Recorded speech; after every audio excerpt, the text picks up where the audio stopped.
एक चीज बता दो, क्या ये जब एप्स नहीं थी तो क्या सेकंड हैंड गाड़ियां नहीं बिका करती थी, लोग नहीं खरीदा करते थे, या इन्हीं के आने से सेकंड हैंड मार्केट के अंदर भाई जान आई है? तो फिर आपको पता चलेगा लॉन्ग टर्म कैलकुलेट करने के बाद कि सेकंड हैंड गाड़ी आपको ब्रांड न्यू से भी महंगी पड़ गई, क्योंकि सर्विस रिकॉर्ड में सिर्फ वही चीजें आती हैं जो आपने ऑथराइज सर्विस सेंटर से करवाई हैं। अगर आप आफ्टर मार्केट मैकेनिक पे जाके उसका फेंडर चेंज करवा रहे हो और पेंट करवा रहे हो तो वो सर्विस रिकॉर्ड में थोड़ी आएगा। कुछ नहीं आएगा। जाता है कि भैया मैनुअल लेनी चाहिए या दक्ष ऑटोमेटिक लेनी चाहिए सेकंड हैंड गाड़ी? देखो दोस्तों, मैं तो ये रिकमेंड कर भैया, बहुत मोटा मुर्गा कट जाएगा। जो आपने सोचा है ना कि भैया मेरे पैसे बच जाएंगे सेकंड हैंड गाड़ी में, तो ज्यादा ही पैसे खर्च करवा देगी वो गाड़ी।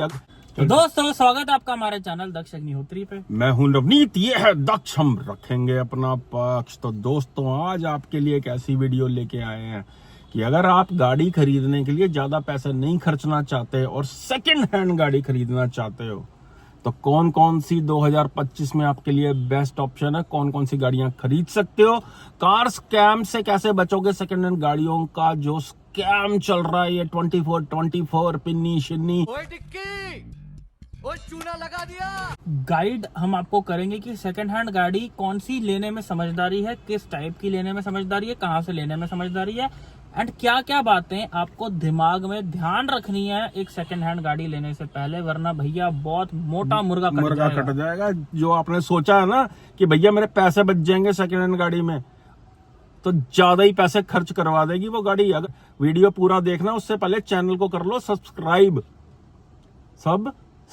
कर लेना। भाई ने बोला करने का तो करने का, पागल है क्या? चल। अगर गाड़ी ले रहे हो तो बिना स्किप करे वीडियो को लास्ट तक देख लेना। पूरा वीडियो देखना बहुत काम का है, आपको समझ आ जाएगा कि पुरानी गाड़ी लेनी भी है या नहीं लेनी है। सारी बातें कवर करेंगे मेरे भाई।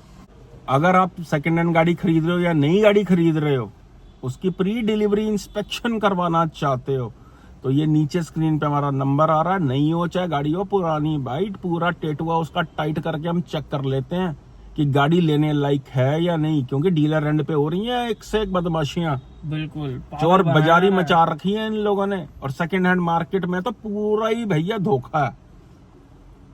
तो अब करते हैं वीडियो को शुरू। पहला पॉइंट दोस्तों, सबसे पहली बात, अगर आप एक सेकंड हैंड कार ले रहे हो, मेक श्योर कि सेकंड हैंड कार तब लो अगर आप उस गाड़ी को वन पेमेंट खरीद रहे हो। उसका रीजन क्या है? देखो, अगर तो आप लोन बनवा रहे हो, यार लोन भी बनवा रहे हो, किस्तें भी भर रहे हो और सेकंड ओनर भी बन रहे हो, कल को भगवान ना करे पुरानी गाड़ी में दिक्कत आ गई तो भाई आपकी किस्तें भी कटती रहेंगी हर महीने, और आपकी जो है आप हो भी सेकंड ओनर, तो फायदा क्या हुआ इस चीज का? बात तो सही है। उसका रीजन एक ये भी है कि सेकंड हैंड गाड़ी पे अगर आप लोन लेते हो तो भाई लोन बहुत महंगा पड़ता है। क्यों? क्योंकि सरकार को आरटीओ भी नहीं मिल रही, नया टैक्स भी नहीं मिल रहा, तो वो आपको लोन में मार देते हैं। बहुत बहुत हाई परसेंटेज पे जो है आपको लोन मिलते हैं पुरानी गाड़ी पे। एंड जब आप लॉन्ग टर्म पे कैलकुलेट करते हो ना भाई, अगर आप 5 साल का लोन ले रहे हो पुरानी गाड़ी पे, तो जब आप कैलकुलेट करोगे रेट ऑफ इंटरेस्ट, और जब आप सेकंड हैंड गाड़ी को आगे बेचोगे, वो थर्ड ओनर के नाम पे बिकेगी, उस पे भी बहुत पैसा टूटता है। तो फिर आपको पता चलेगा लॉन्ग टर्म कैलकुलेट करने के बाद कि सेकंड हैंड गाड़ी आपको ब्रांड न्यू से भी महंगी पड़ गई। ये बड़ी अच्छी बात कही आप। दूसरा पॉइंट दोस्तों, अगर आप गाड़ी ले रहे हो दिल्ली से तो दिल्ली रजिस्ट्रेशन की ही गाड़ी आपको लेनी है। हरियाणा रजिस्ट्रेशन, यूपी रजिस्ट्रेशन नहीं लेनी। कर्नाटका में ले रहे हो तो कर्नाटका रजिस्ट्रेशन लेनी है। पंजाब ले रहे हो तो पंजाब रजिस्ट्रेशन लेनी है। बाद में चेंज नहीं हो पाती है। डीलर आपको बेवकूफ बनाते हैं जी, सब हो जाता है, सब हो जाता है। दोस्तों, कुछ नहीं होता है, गाड़ी उसी के नाम पे चलती रहेगी। तो ये जब तक आपका उस स्टेट में कोई एड्रेस नहीं होगा, फॉर एग्जाम्पल दिल्ली में अगर आप गुड़गांव की गाड़ी ले रहे हो, भाई गुड़गांव कहने को तो एनसीआर में, लेकिन हरियाणा पड़ता है, वो HR 26 पड़ता है। अगर आपका हरियाणा में कोई एड्रेस है तो वो HR टू HR ट्रांसफर हो जाती है। लेकिन अगर आपका हरियाणा में कोई एड्रेस नहीं है, आप दिल्ली में ही हो, नोएडा में ही हो, यूपी पड़ता है वो, तो फिर रजिस्टर होना मुश्किल है, नहीं होती ही नहीं है जब तक वहां का कोई एड्रेस ना हो। अब या तो आपका एड्रेस चाहिए या तो आपके किसी रिश्तेदार का चाहिए, तो बेटर ये है जिस स्टेट में हो उसी स्टेट की गाड़ी लो।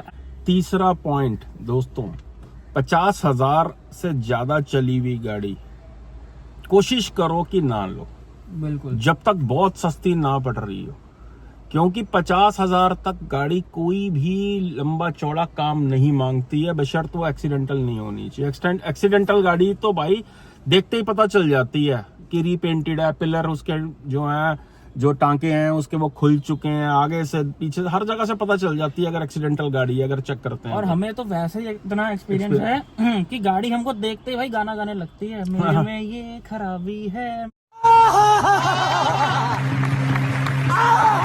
तो दोस्तों कोशिश ये करनी है कि ये जो स्कैमर्स बैठे हुए हैं, बड़ी बड़ी एप्स खोल रखी हैं, 6 लाख की गाड़ी 8-9 लाख ना रुपए की बेचते हैं। और जो गाड़ी की आपकी कीमत 10 लाख रुपए होनी चाहिए उस पे लगाएंगे 5 लाख, 6 लाख, 6.5 लाख। मतलब भाई इतना स्कैम मचा रखा है। हाँ कि जी 1 साल की ना वारंटी होती है हमारी, अनकंडीशनल ना, 1 हफ्ते के अंदर आप वापस कर सकते हैं गाड़ी। मैं कोई गांव से आया हूँ क्या? भाई एक बारी पैसे दे दिए ना, फंस गए आप। वारंटी कंपनी नहीं देके राजी। अरे ये यार पैसे मुझे एक देंगे। चीज बता दो, क्या ये जब एप्स नहीं थी तो क्या सेकंड हैंड गाड़ियां नहीं बिका करती थी, लोग नहीं खरीदा करते थे? या इन्हीं के आने से सेकंड हैंड मार्केट के अंदर भाई जान आई है? बिल्कुल बल्कि सेकंड हैंड मार्केट खराब हो गई है इन सारी एप्स की वजह से। कसम से। कि आप सेकंड हैंड गाड़ी खरीदने जाते हो, आपको इतनी महंगी मिल रही होती है, आप कहते हैं यार लाख रुपए और ऐड करके नई गाड़ी खरीद लेता हूँ। क्या बात है सर, क्या बात है सर, क्या बात, ये बात है। भाई खरीदने जाओगे तो कूड़ा भी सोने के भाव मिलेगा, बेचने जाओगे तो सोना भी कूड़े के भाव बिकेगा। तो ये बहुत बड़ी दिक्कत जो है यहाँ पे आती है। तो कोशिश करो भाई कि अपने किसी जानकार की ले लो, यार दोस्त की गाड़ी ले लो, रिश्तेदारी में मत लेना गाड़ी, क्योंकि रिश्तेदारी के अंदर क्या है कि कल को बोल भी नहीं पाओगे आप। जो यार तेरी गाड़ी ली थी, लेते, हाँ ये ये दिक्कत हो आ गया, वो हो गया।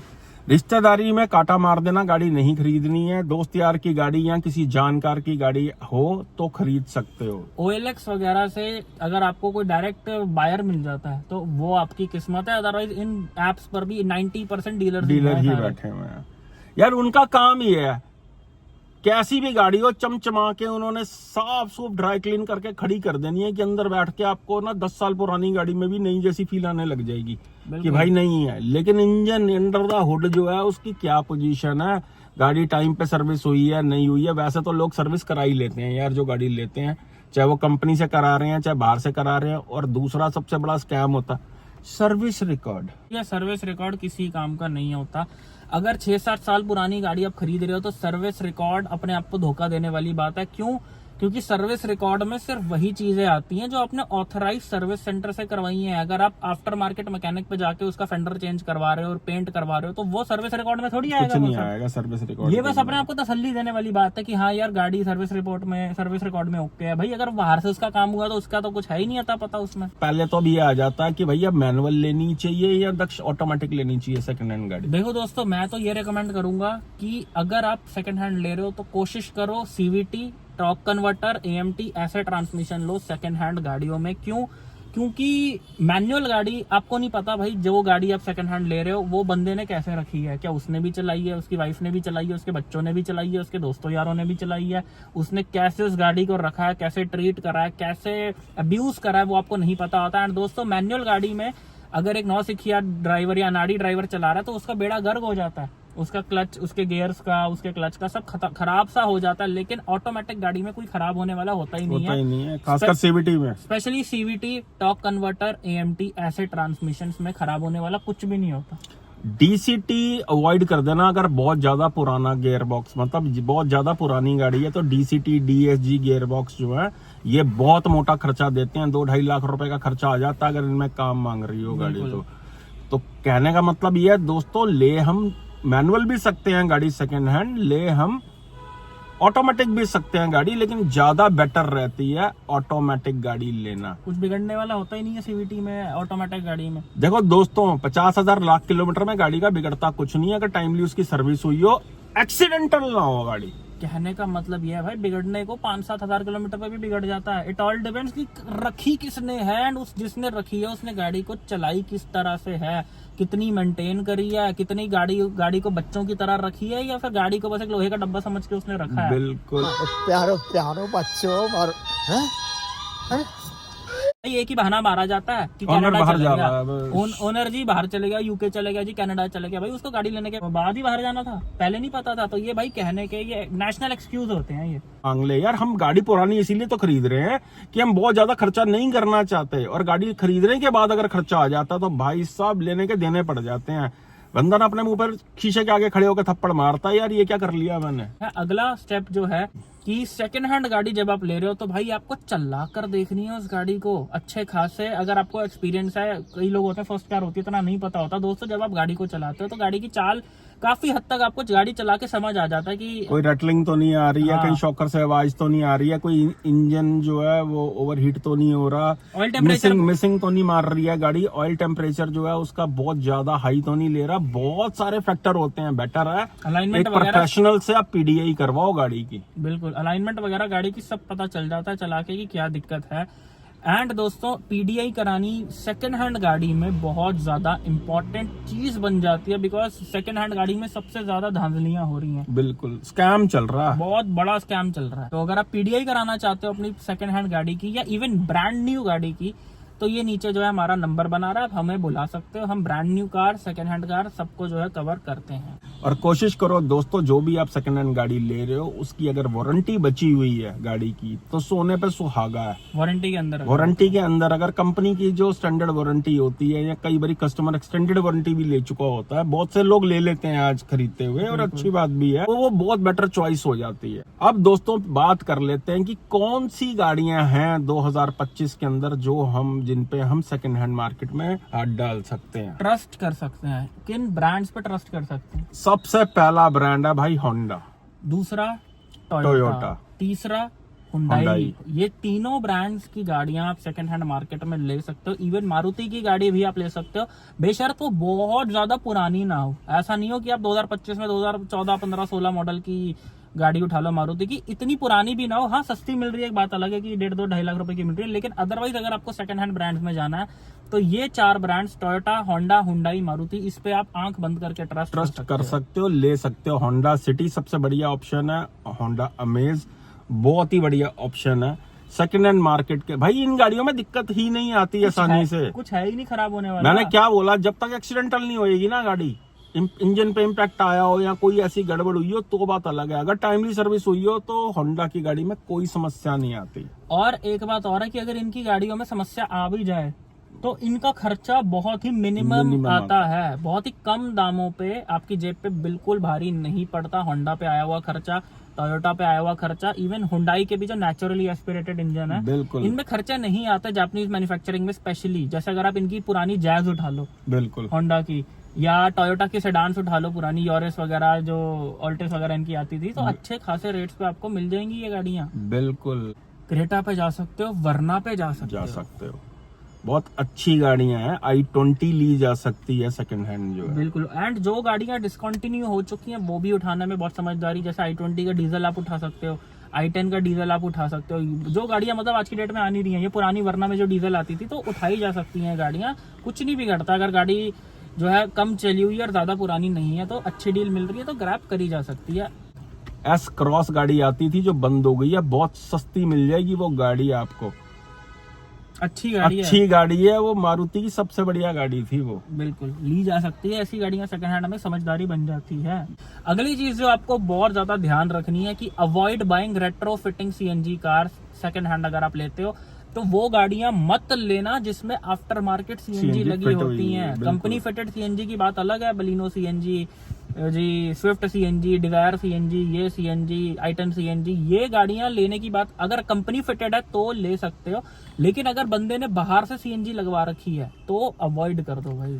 कोशिश ये करो कि पेट्रोल गाड़ी आपने ली है और खुद से आप फिटिंग करवाना चाहते हो रेट्रो फिटिंग, तो अपने सामने खड़े होकर किसी ऑथराइज जगह से आप सीएनजी फिटिंग करवा सकते हो। ये नहीं हो कि चली हुई आपने ली हुई है सीएनजी गाड़ी, भैया तभी लगवाता है सीएनजी बंदा जब उसने नापनी हो गाड़ी, मतलब लंबी चलानी हो, ज्यादा चली हो। मोस्टली मीटर पीछे मिलेंगे आपको सीएनजी गाड़ियों के। और खड़ी गाड़ी में लोग ऐसी चला के रखते हैं सीएनजी गाड़ी में, अल्टरनेटर खराब हो पता नहीं क्या क्या दिक्कतें निकलती हैं। तो हम तो बिल्कुल रिकमेंड नहीं करेंगे कि रेट्रोफिटेड सीएनजी गाड़ी सेकंड हैंड खरीदो। अब आ जाते हैं दोस्तों अगले ब्रांड VW और स्कोडा के ऊपर। दोस्तों Volkswagen स्कोडा की पुरानी गाड़ी लेना एक बहुत बड़ा रिस्क फैक्टर है, मैं बोलूंगा, specially if the car is out of warranty. बिल्कुल, अगर गाड़ी की वारंटी खत्म हो चुकी है तो VW स्कोडा की गाड़ी आपने नहीं खरीदनी, मरा हुआ सांप डाल लोगे गले में, क्योंकि इतने मोटे खर्चे बना देती हैं ये कि आपसे किसी भी सूरत में पुरानी गाड़ी पे कोई भी खर्चना नहीं चाहता पैसे। सही बात है। VW स्कोडा की गाड़ी लेनी है तो एक चीज डायरी में नोट कर लेना क्या कर लेना, पेन और कॉपी लेके नोट कर लेना, गाड़ी की अगर वारंटी बची हुई है चेक कर लेना, करवा लेना कि वारंटी कितनी बाकी है और एक्सटेंडेड वारंटी हो सकती है कि नहीं।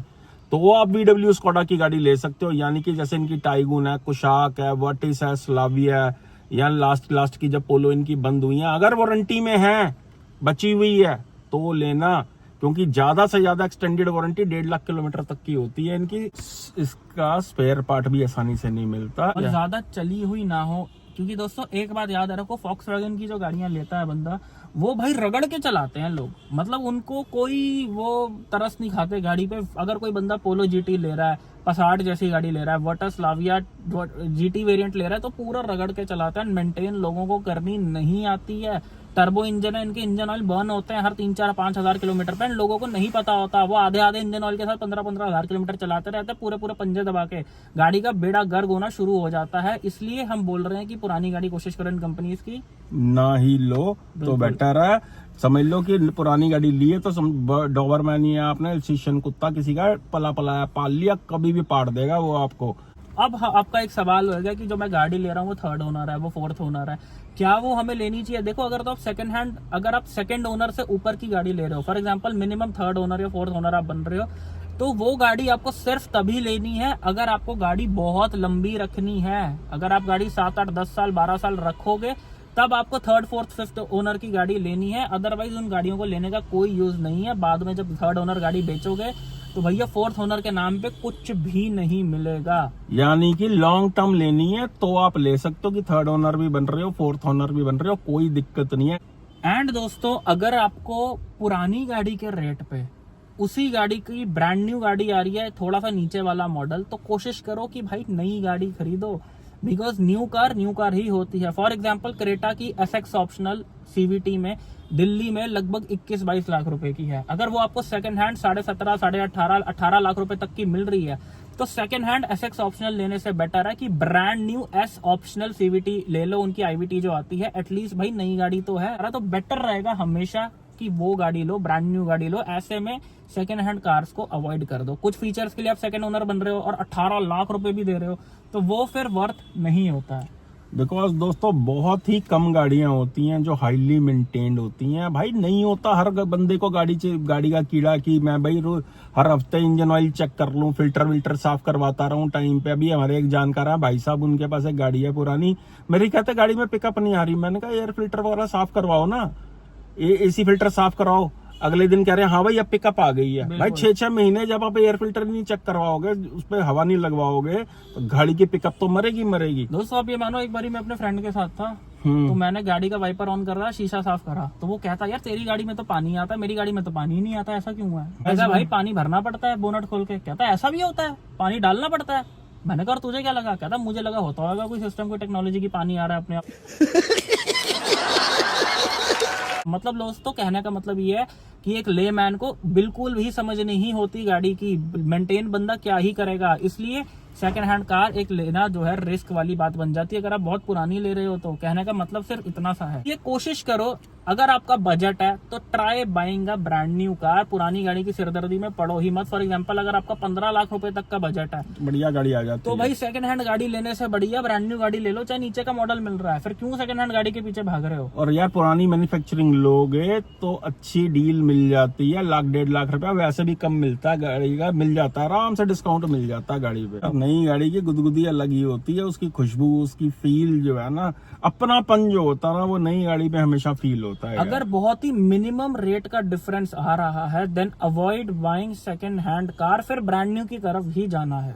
और अब बात कर लेते हैं लास्ट में दोस्तों की, अगर आपको सेकेंड हैंड गाड़ी लेनी है तो खुद से सर्च करो और डायरेक्ट बायर ढूंढो। इन चालबाजों के चक्कर में मत आना। ये सारी कंपनियां स्कैम चला रही हैं जो पुरानी सेकेंड हैंड गाड़ियां बेच रही हैं। साले डीलर भी सारे मिलकर बेचते हैं गाड़ियां, जो मिल बांट के इतनी महंगी बेचते हैं भाई गाड़ी। अगर सपोज कर लो एक गाड़ी की इन्होंने 5 लाख रुपए की किसी कस्टमर से उठाई है तो वो 8 लाख रुपए की बेचते हैं। सिर्फ आपका एक ट्रस्ट बनाया हुआ है कि जी 1 साल के लिए ना वारंटी के अंदर है गाड़ी। भैया कोई वारंटी नहीं होती है, बेकार की सब बातें हैं ये। यार जब आप ब्रांड न्यू गाड़ी लेते हो, कोई पार्ट उसका खराब हो जाता है तो टाटा कहती है सर ये तो वारंटी में कवर नहीं है। जब कंपनी वारंटी नहीं देती तो ये डीलर क्या देंगे? किस बात की वारंटी देंगे? इसलिए अपने चौकन्ने रहो, दोस्तों यारों से बात करते रहो, पार्क जाते हो सुबह, वहां पे भी लोगों को बोलो भाई कोई अगर कोई गाड़ी बेच रहा तो मुझे बताना। अपने सिक्योरिटी गार्ड जो अपनी सोसाइटी के होते हैं उनको बोल के रखो, गाड़ी धोने वाले आते हैं उनको बोल के रखो कोई गाड़ी अच्छी है निगाह में। डायरेक्ट डील लेने में ही हमेशा फायदा होता है दोस्तों, बीच में से दलाल निकल जाता है। डायरेक्ट डील, और बंदे को लग रहा हो ना यार मुझे तो आता नहीं है, पेपर वर्क करना, ये करना वो करना, भाई सब हो जाता है यार। जब आप एक बारी डील फाइनल करते हो तो कोई भी कार डीलर आपको बता देगा कि कौन सा फॉर्म लगता है, कौन सा डिलीवरी नोट होता है, क्या होता है, सब मिल जाता है। एंड दोस्तों एक गोल्डन टिप आपको इस वीडियो में देंगे जो कि आपके बहुत काम का आएगा। पुरानी गाड़ी लेने से बेटर है आप ट्राई करो कि क्या उसी गाड़ी का कंपनी के पास पुरानी मैन्युफैक्चरिंग पड़ी है। फॉर एग्जांपल आप नेक्सॉन ले रहे हो, आप क्रेटा ले रहे हो, आप कोई सी भी गाड़ी ले रहे हो, आप पूछो कंपनी से, डीलर पे जाके, नए शोरूम के डीलर पे जाके कि क्या उसके पास उसी गाड़ी की पुरानी मैन्युफैक्चरिंग पड़ी है। अगर पड़ी होती है तो दोस्तों आपको ब्रांड न्यू गाड़ी पुरानी मैन्युफैक्चरिंग की सेकंड हैंड कार के प्राइस पे मिल जाती है। जैसे आप ये देखो, ये हमने नेक्सॉन पीडीआई करी अभी, तो ये है नेक्सॉन का बेस मॉडल जो कि कस्टमर को 7.5 लाख रुपए का पड़ा है ऑन रोड। क्यों? क्योंकि इसकी मैन्युफैक्चरिंग 2024 की सेकंड हैंड कार के प्राइस पे फर्स्ट ओनर बन रहे हैं वो। तो बहुत बढ़िया डील। ऐसी डील अगर आप उठा सकते हो, होंडा की एलिवेट उठा रहे हो, सिटी उठा रहे हो, तो कोशिश करो दोस्तों ऐसी गाड़ियों के डीलर के पास पुराने स्टॉक पड़े होते हैं। दिसंबर 2024, नवंबर 2024, अगस्त 2024, सितंबर 2024, स्कोडा के पास बहुत है, एमजी के पास बहुत है, होंडा के पास बहुत है। पता करो जाके, आपको ब्रांड न्यू गाड़ी सेकंड हैंड के रेट पे जो है मिल सकती है। तो दोस्तों यही थी आज की वीडियो। आई होप वीडियो आपको बहुत पसंद आई हो। लेकिन मेरे भाई अगर अभी भी कंफ्यूजन है कि मेरा ये बजट है, मैं नई गाड़ी लूं, मैं पुरानी लूं, मैं नई में कौन सी लूं, पुरानी में कौन सी लूं, नहीं समझ आ रहा कौन सी गाड़ी लूं, कंफ्यूज जो कंसल्टेंसी चाहिए, तो ये नीचे हमारा नंबर बना रहा है। एंड अगर पीडीआई कराना चाहते हो किसी गाड़ी की, नई गाड़ी की या पुरानी गाड़ी की, तो उसके लिए भी आप इस नंबर पे जो है कांटेक्ट मैसेज व्हाट्सएप पे कर सकते हो। डायरेक्ट कॉल भी मिला सकते हो। दिल्ली एनसीआर में हम खुद भी एक्टिव है, ऑल इंडिया हमारे पास बहुत सी स्टेट में टीम भी अवेलेबल है, बट ऑन डिमांड हम खुद भी आ जाते हैं किसी भी जगह पे।